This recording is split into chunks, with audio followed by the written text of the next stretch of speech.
Hello everyone, welcome to Peach on Earth Tarot. Today we're going to be doing a reading for Gemini. You can have Gemini anywhere in your chart. You can be a cross watcher.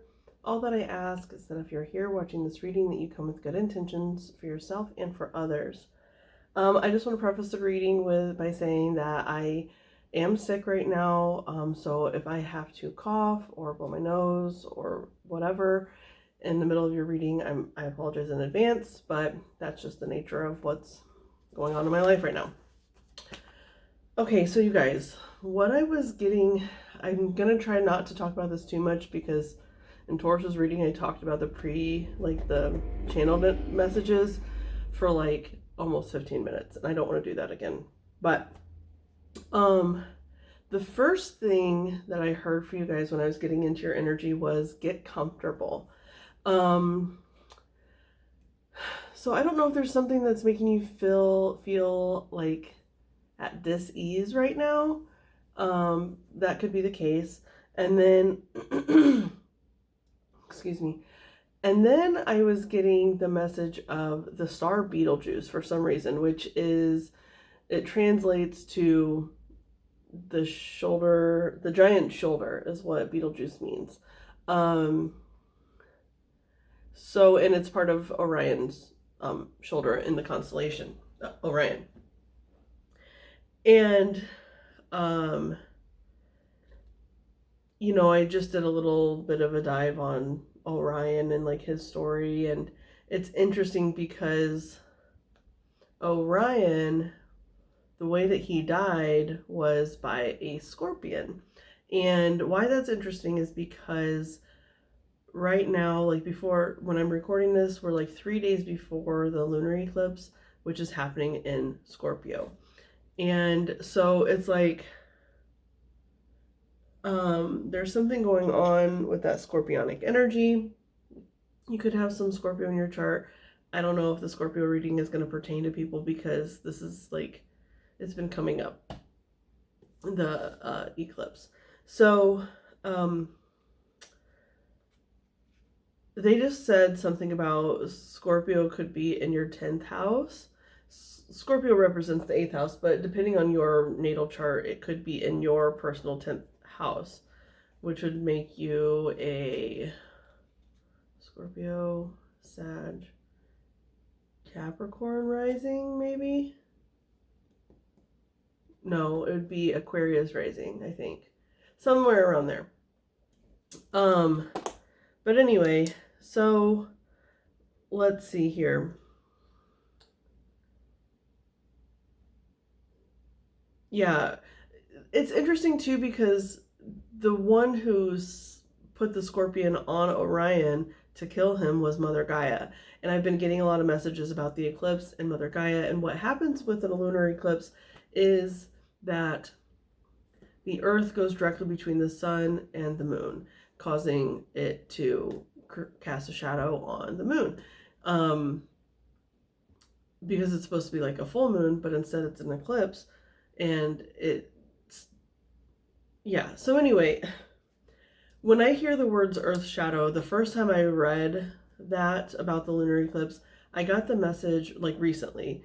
I got the message of like not just like the earth casting a shadow on the moon, but they were talking about earth's shadow energy. Like earth is in a shadowy phase right now, it feels like, if you look at the collective and what's going on around the world. It's just a very shadowy energy.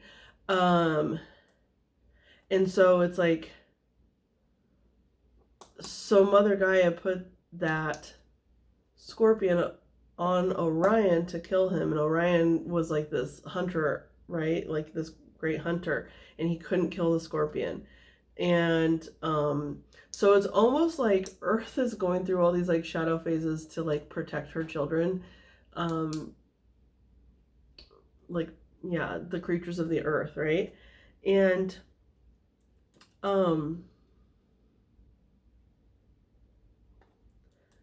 even though it's like a tough cycle, excuse me, I feel like I'm gonna sneeze. Even though it's a tough cycle, I hate that when that happens, when you feel like you're gonna sneeze and it doesn't happen. It's really hard to get through, but there is like a greater good to it.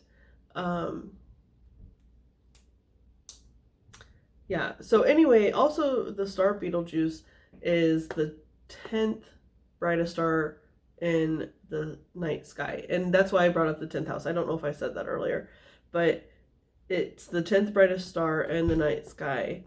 And then also, it's actually nearing the end of its life, the star Betelgeuse. But I mean, for a star, it's like 100,000 years to 1,000,000 years or something like that. Like that's the near.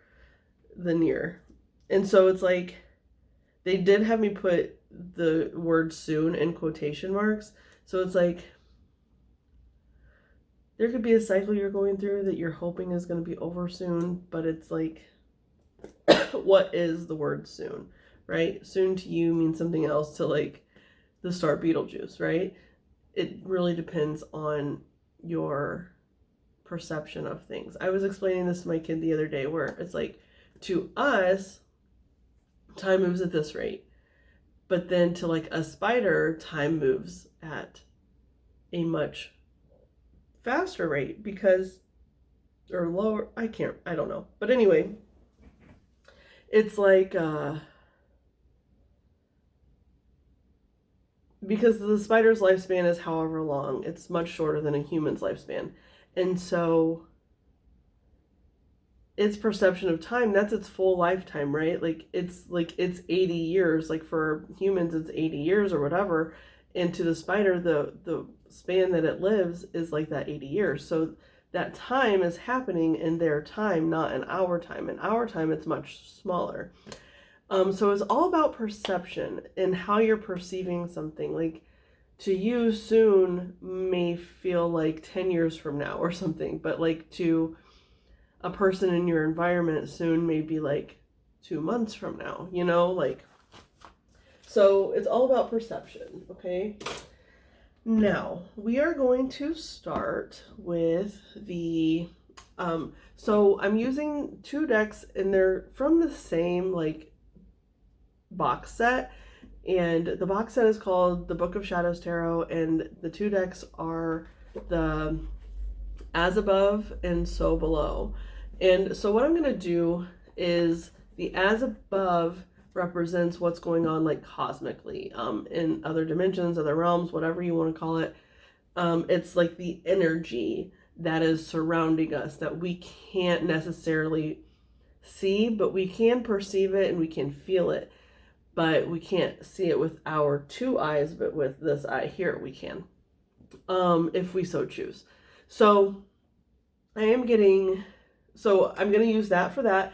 And then what I'm going to do with the So Below deck is I'm going to see how that's translating into the real world, into your world as a Gemini. And then we might get some advice with the fairies. So with the Brian Frouds of the Fairies Oracle. So, okay. As above, what is the energy for Gemini above? What is the energy for Gemini? Excuse me. Yeah, talking too much is like messes with my throat, but I have a very small window of time where I can upload videos, so every other week, so I try to do what I can. And I didn't do much last time. Well, I did some live videos, but I ended up deleting them. Yours was the last one I did live because they were just terrible quality.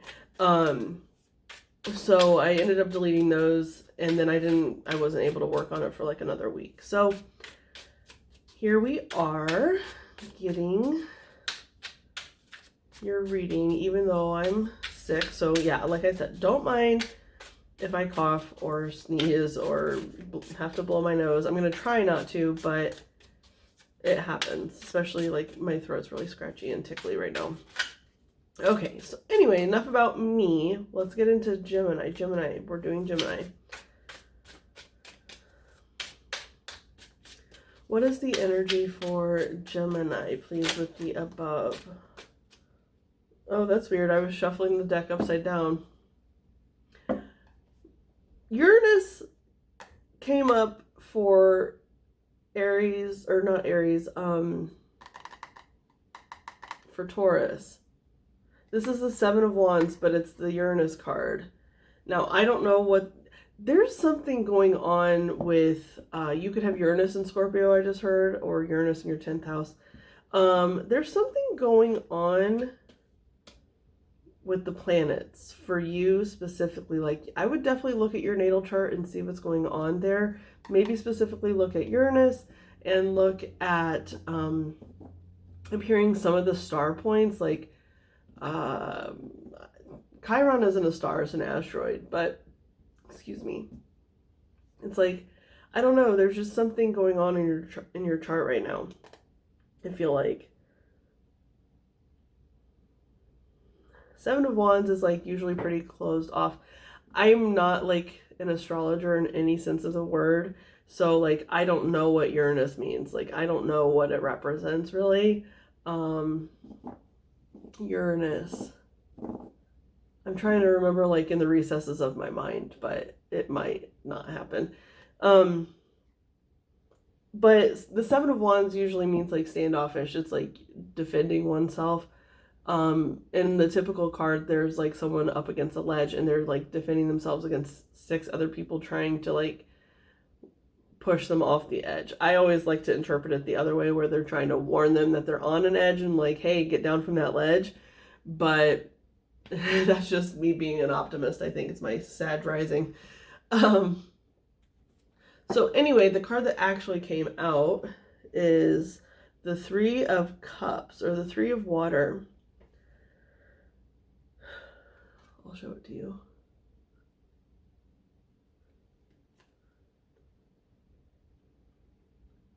So there's like 3 little sprites, there's 3 birds, 3 flowers. I was going to say 3 butterflies, but there's actually a 4th one that has just come into frame. I don't know if you can see that, but 1 woman, 2 trees, 2 bushes. Anyway, and 1 bird bath. I don't know why I just listed all of that. Maybe you are like, I mean, that's a very Gemini thing. I don't know what word I'm trying to use there, but where it's like you have to think about everything from all different angles and like things that you need to do and like list the stuff and like, you know what I mean? It's like a very cerebral energy, but also very like that duality, like, you know, the twins, right? You're represented by the twins. So you have to like look at everything from, it's like I'm hearing black and white and everything in between. So the Three of Cups usually represents like, to me, it often represents like our guides, our spirit guides, the energy surrounding us. And I will probably want to get some more cards because, yes, maybe they're just wanting me to call attention to the fact, like maybe you don't listen to your intuition often. Maybe that's something you're trying to get better at, because maybe like they're saying like do some meditations and stuff like that, because you have a really strong intuitive ability, or like at least like you have guides around you that are trying to like point things out to you, to get you to,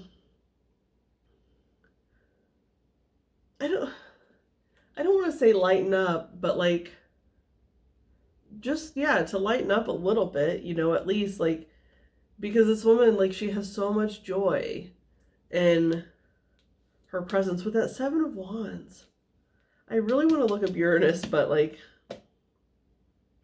oh, I guess I could look in this book real quick, see what it says. Okay, the Seven of Wands for the as above. Water. Sorry, guys. I just don't know these cards yet. 7 of Uranus. Excuse me. Uranus is the crazy genius. That's why I was like listing everything off. It's like checklist, check, you know, like, yeah, the crazy genius of the skies. While he brings shocks and surprises, they are usually in the long run exciting and beneficial. In the long run, that's that soon energy that I was getting before. Like, what is soon to you? What is the long run to you, right? When Uranus decides to make its presence known, it is usually by way of sudden big changes, something sometimes brought on by radical, impulsive behavior, or just as likely brought on by no apparent cause. When I read the whole, like, sudden big changes, sometimes brought on by radical, impulsive behavior, I was getting that whole, like, Orion and Gaia message, where, because, like, you know, she was defending her creatures and he was doing his job, she was doing her job, and they were crossing each other in their paths, right? So I don't know. Let's see. The events heralded by Uranus serve to break us out of ruts and inspire our inner genius. Rules are broken willy-nilly, and originality and insight ensue. And that's like this energy of this Three of Cups too, is like she is just completely let her hair down. She is not worried about society's structures anymore. It's like she has just like gone into this little garden and she is happier than can be. And just by showing up in her energy, her presence, like this bird is about to land on her hand. These birds are in the bird bath and not scared of her. Okay. Do I want to keep... I mean, we're already at 19 minutes. Oh my gosh. Okay, let's just see how this Three of Cups, or Three of Water, is translating down into the earth. You might want to watch the Taurus reading, because I set the deck down and this card, the Uranus card, like slid and showed me this Yule card. And that was on the bottom for Taurus at some point. I think I had shuffled after that though, but like that Yule card, because it's the number 13, and 13 in the traditional major arcana is the death card, which is the Scorpio card, which is that scorpionic energy. So you could definitely have Uranus in Scorpio. Or that's just like confirmation for someone. You don't have to have that. Okay, let's see how this energy, this energetic energy, is translating in onto Earth into Gemini's daily life.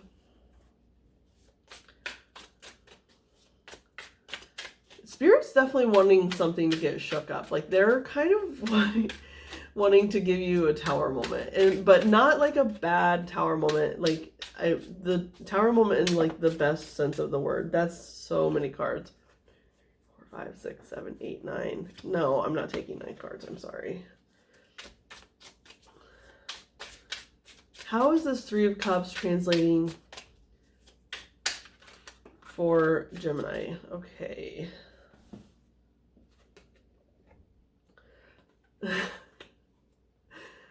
Okay, so you have Justice on the bottom and then the Knight of Pentacles. Like, do you see this? Like, this woman has her hand up to her eyes and she's like looking up at the sky. It's almost like you're looking up at the night sky, or you're looking up at the sky and you realize just how much the universe is working in your favor. Because the Knight of Pentacles represents abundance. It's just pure abundance. Like, I don't even have any other words for it. You know, if you look at it, it's like her table is covered in food, and like maybe she's seeing someone off in the distance that she's wanting to see. I'm getting that message. Like, so they're saying, like, with the bird landing on this woman's hand, it's like there's something or someone that is coming into your energy that is like, it almost seems like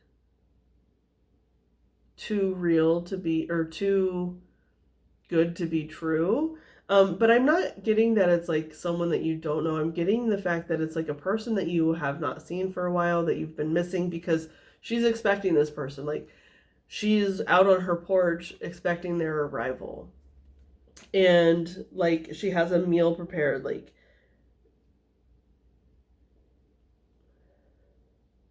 And with justice on the bottom, it seems like there's something balancing out. Like karmically, there's something balancing out with whoever this is or whatever this is. It doesn't have to be a person necessarily. It's just like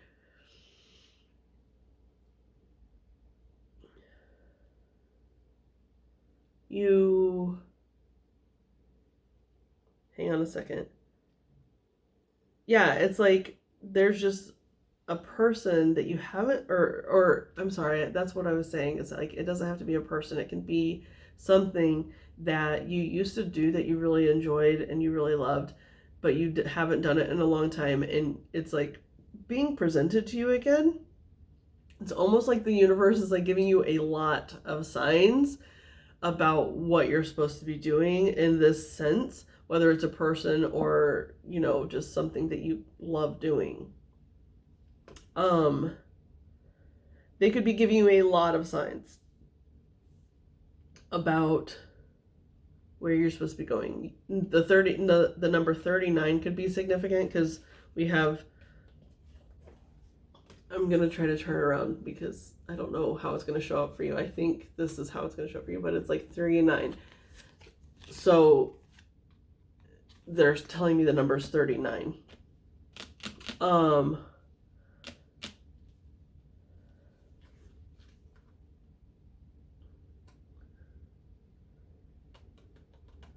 3 and 9. Hang on, sorry. I don't know. I was getting something about birthdays because Gemini season is coming up very soon. So I don't know. You could be having your 39th birthday. I don't know. So anyway, where are we at? Okay. Do I want to... No, they don't want me to get more cards. Do you see this? Okay, so this is the Justice card on the bottom. And it's like these people, it's like they have a nice meal on the porch, right? She's greeting this person, they're walking up, they have this nice meal, she already has it all prepared. They sit down, they have the nice meal, and then this is nighttime, right? They go inside and get comfortable. And they just... This woman even has like sparkles all around her. So it's like there's something, and I feel like this is the other person because it doesn't really look like this person in the Nine of Pentacles. But they have like sparkles all around them. So there's like an energy around you, or something's coming back into your life that is just very, it's like very divinely driven. I'm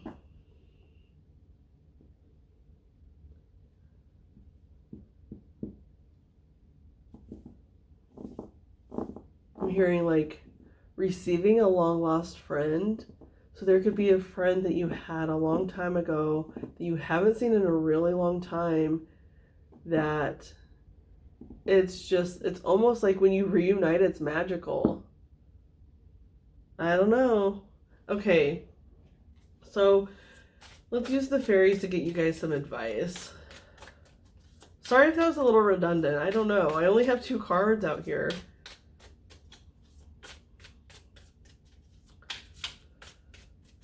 What is the advice for anyone who resonates with this Gemini reading?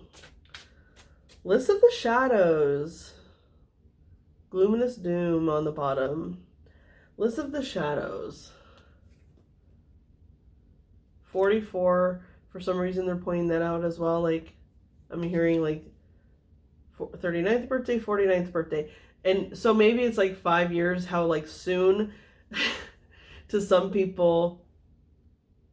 5 years is not soon. They hear 5 years and they're like, there's no way that I can possibly wait that long.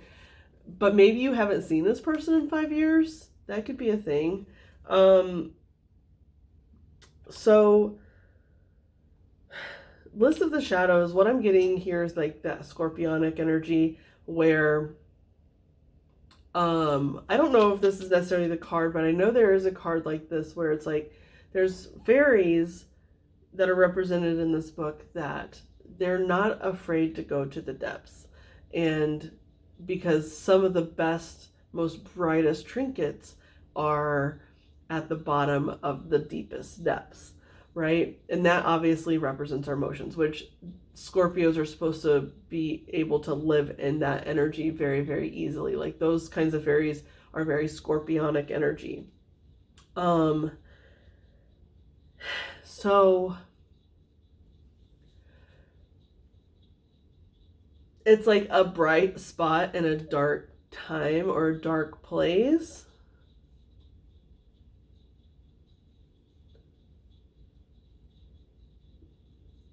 Hang on, I'm going to look at what she says in here. List of the Shadows, 44. I just saw the number 39 again. Maybe the last time you saw this person was when you were 39. I don't know. Okay, let's see here. List of the Shadows, healing the shadows, addictions, bondage, and self-esteem. Yeah, she prowls the night streets looking for those in need for help and finds far too many of them. Liz is the patron fairy of social workers, therapists, healers. So maybe that's something like you are supposed to, if you're not currently in therapy, maybe that's something you're needing to be doing, because tarot readings are not going to replace therapy. I will tell you that right now. Well, okay. Well, no, I'm not going to go in that debate. Let's see here.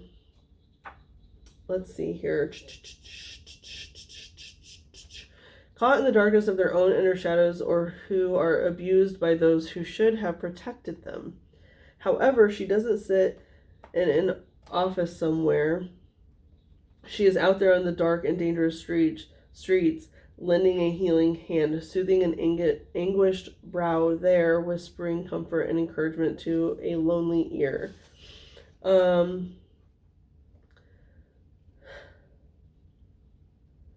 Liz, ultimately, Liz is trying to help people develop true self-respect and self-esteem.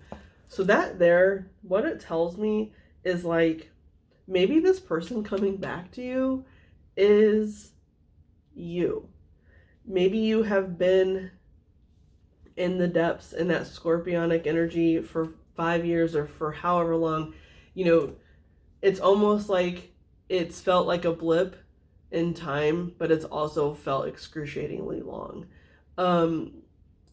So it's like, I'm getting the sense that the person returning is you. You are returning to yourself. You're finding this joy again. Maybe because I'm getting this because they mentioned office jobs. So it's like maybe you were like in a job that was just like, like draining. It could have been an office job. But then it's like once you finally just like give yourself the freedom like to go do your own thing, it's like you return to yourself. When you separate yourself from whatever toxic, whatever like the darkness is that surrounds you, the light comes. It's like you're shining a light on the darkness or something. And you're returning to yourself because, she's anticipating a visitor.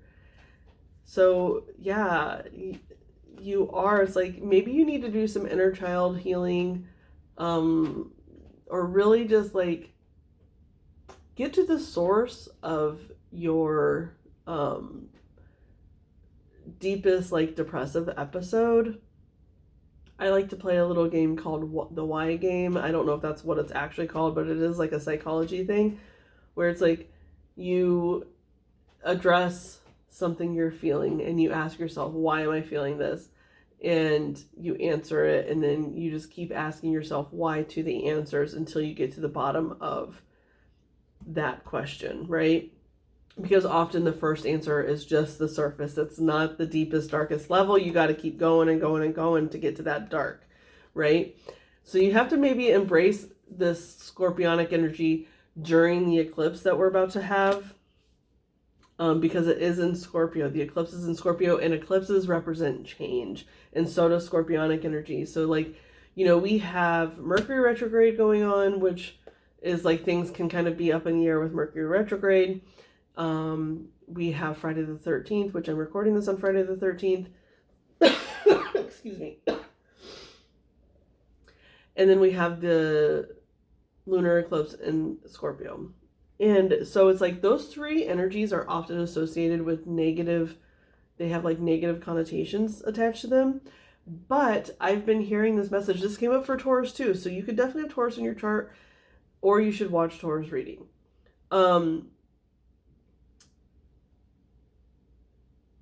They're all things that have a negative connotation attached to them, but they're not actually negative, right? They are needing to be reclaimed. These energies are needing to be reclaimed. Like they all serve a purpose. And like just with like Friday the 13th, the reason it has a negative connotation is because that's when some pastor or whatever burned a bunch of witches. It was on Friday the 13th. And so it's like, it's almost like that witch energy, and not saying you're a witch or whatever, like you don't have to resonate with that if you don't want to, but it's like anyone who is a witch, they are reclaiming Friday the 13th as a positive energy because something terrible happened to that energy that they resonate with in the 15th century. You know what I mean? So there's definitely like some inner generational like trauma that needs to be addressed here, that is being, it's like you have to go deep in order to heal it. And you're being asked like to really, really utilize this eclipse energy. It's happening on the 16th. I don't know what time, but really, really utilize the eclipse energy, because it literally, like, look, this lunar eclipse card is sitting right here and it says change. Let's see here. Yeah, so Liz is trying to help people develop true self-respect and self-esteem, but she has to start much farther down to scale of idealism than that. She tries to inspire practical help for those who need it most. She is the inspiration for the first wobbly steps taken by a damaged soul towards healing. Yeah, I just feel like you're being told to really just embrace this.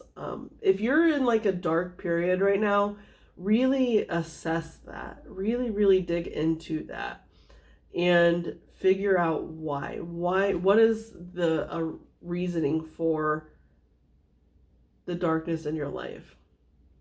Okay, so Gemini, this has been your reading. I hope it was helpful. If it was, you can like, comment, share, subscribe. I thank any of you for being present today, any of your guides that were present, any of my guides that were present from the bottom of my heart. Thank you so much, and I'll see you soon. Bye.